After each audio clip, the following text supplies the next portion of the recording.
কবরের ওই পয়লা রাতের জন্য তোমার আমার কোনো প্রস্তুতি নাই। কবরের ওই পয়লা রাতের জন্য কোনো আয়োজন হয় না। কবরের ওই পয়লা রাতের জন্য তোমার আমার একটু চিন্তা ভাবনাও হইল না। হায় রে, সমবয়সী কত মানুষকে কাঁধে বহন কইরা কবরে রাইখা আসছি।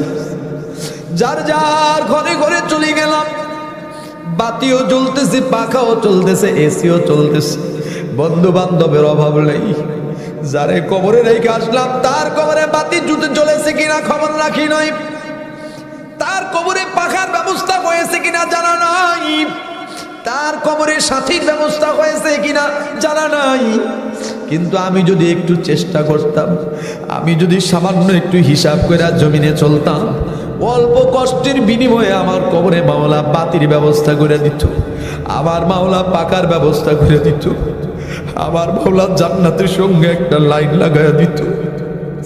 মালিক আমাদের জন্য কবুল করেন, জোরে বলেন আমিন।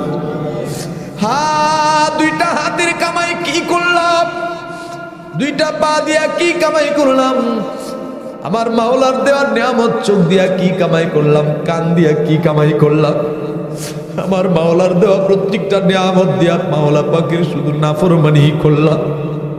এজন্য আমার মাওলার ডাক দিয়া বলে, ইমানদারেরা তোমরা ওই মালিকরে ভয় করো, তাকওয়া অবলম্বন করো।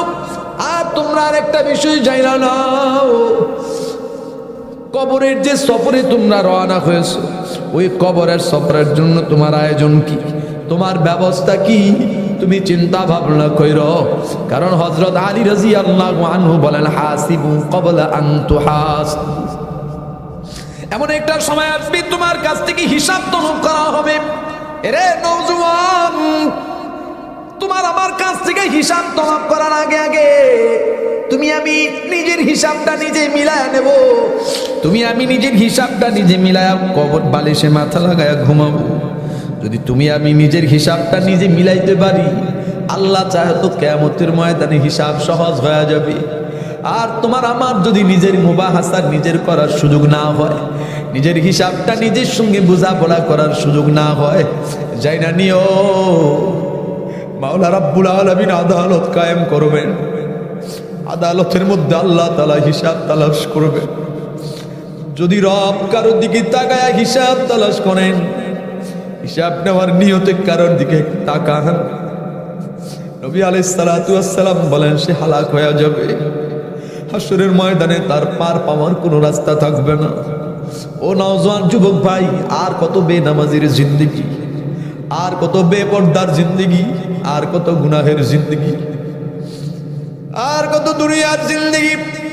দুনিয়া ছেড়ে দিয়া পরকাল ধরতে হবে বিষয়টা তা না, দুনিয়া রাখার মাধ্যমে পরকাল ধরতে হবে ভাই। ও পর্দালের মায়েরা, ও আমার বোনেরা, আর কত বেপর্দা, আর কত বেনামাজি, আর কত বেরোজদারি, আর কত হারাম খাওয়া, আর কত জমিনে নফস শয়তানের গোলামি করা। আসুন না নিয়ত করি রব্বুল আলামিন যেন এই আয়াত অনুযায়ী, আয়াতের ব্যাখ্যা অনুযায়ী আমাকে আপনাকে সবাইকে কবরের সামান গ্রহণ করার তৌফিক দান করেন, জোরে বলেন আমিন। কিয়ামতের ময়দানে রব্বুল আলামিন যেন আমাদের হিসাবগুলো সহজ করে দেন, বলেন আমিন।